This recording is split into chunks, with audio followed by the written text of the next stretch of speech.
What we're going to talk about is the Clarity Interoperative Aberrometer. This is a project that I've been privileged to be with for quite a few years now, and I've watched it develop into what it is right now, and it's really quite remarkable what this thing does, and we'll go through some of the specifics in just a minute. So really, what is the problem we're looking to solve? Why are you here in the room?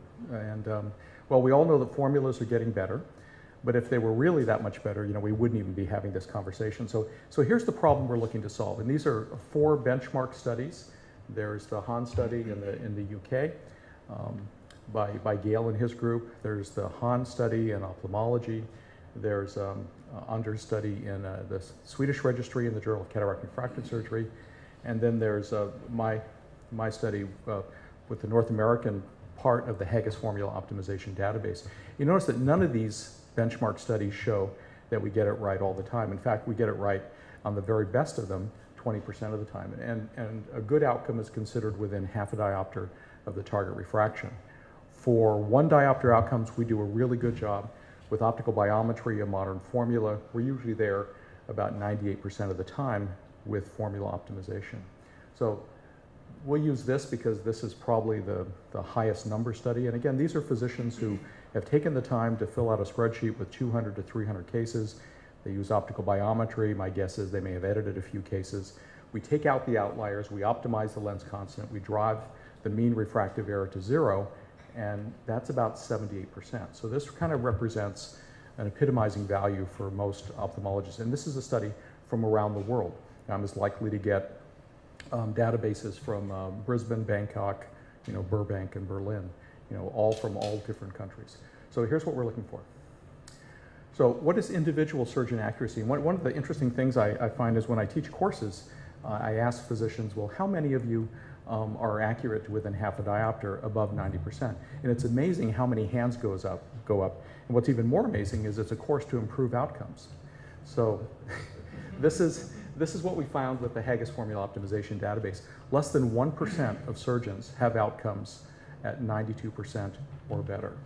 6% of surgeons are at 84%, and what separates this from the vast majority of people at about 78% is attention to detail. So there are 3 basic tiers. There's 78%, which is optical biometry and a modern formula. There's 84%, which is attention to detail, and then there's the less than 1% group.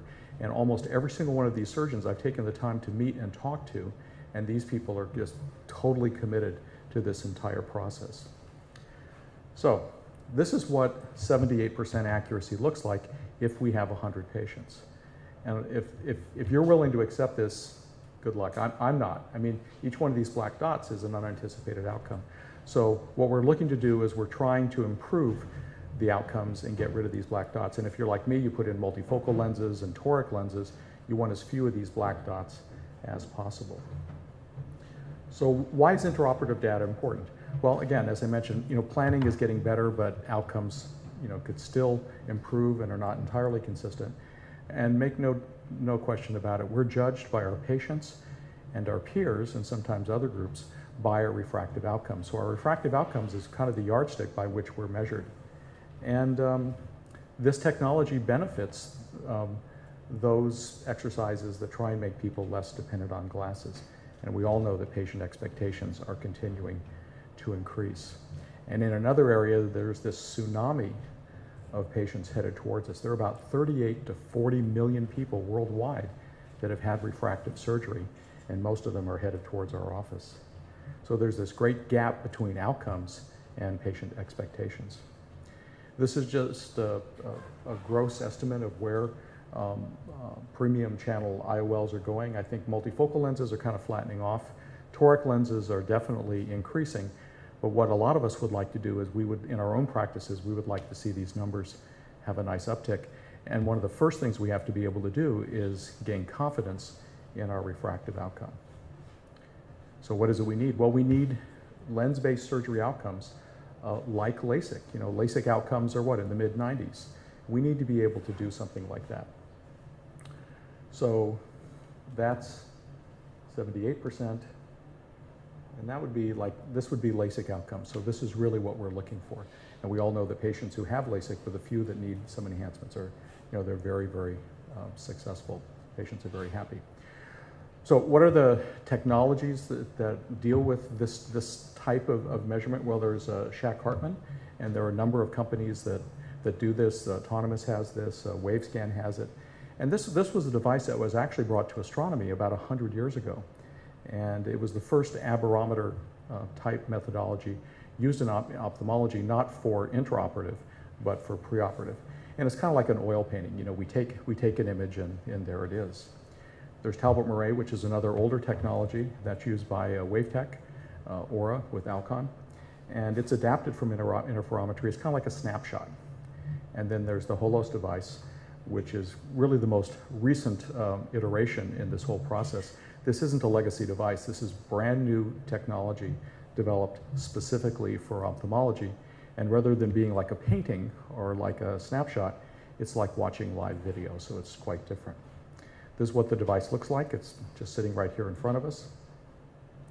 And this is me doing beta testing on this device. And as I mentioned, it's not a legacy device. It's a brand new form of technology. It has a single detector instead of like lens-led arrays. And the values displayed are from -20 to +20, and the functional range is from -5 to +16. At the corneal plane, it has an 1/8 diopter accuracy. Remember, your 4 opters are within a 1/4 diopter, and it gives sphere cylinder and axis of cylinder. And like I said, it's streaming live data. It takes 100 measurements per second at this level of accuracy.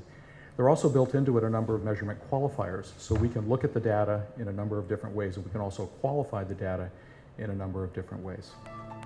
Welcome to the future of refractive cataract surgery. Clarity Medical Systems is proud to announce the HOLOS Intra-Op Wavefront Aberrometer, designed to confirm the refractive results of your most advanced IOL and LRI procedures. Proprietary HOLOS technology provides instant and continuous intraoperative refractive data. This true, real-time feedback during surgery instantly provides refractive data during positioning of a toric IOL or during LRI procedures. HOLOS Intra-Op delivers real-time information on the refractive state of the eye during cataract surgery.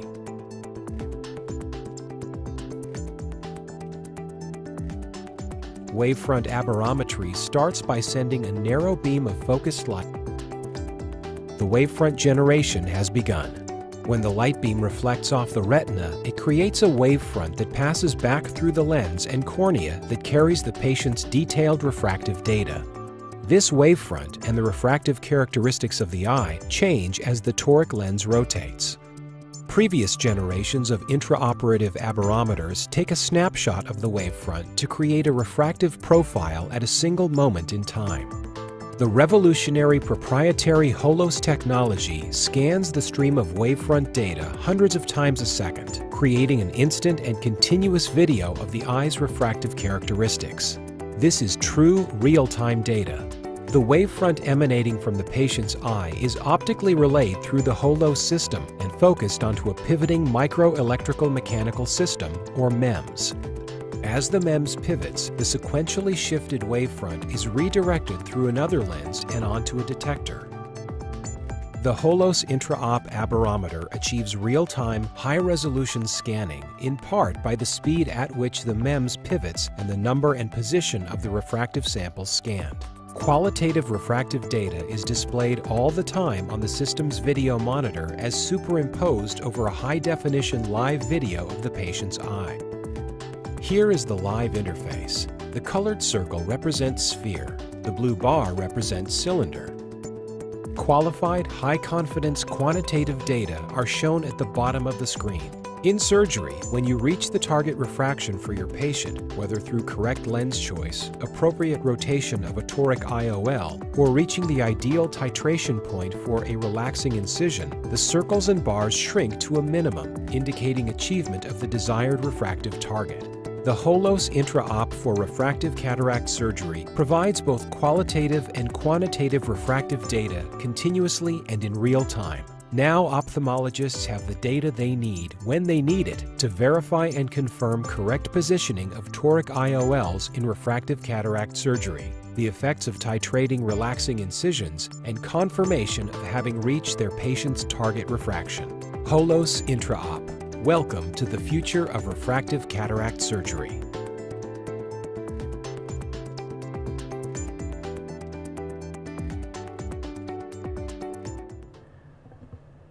Well, that says it a lot better than I could.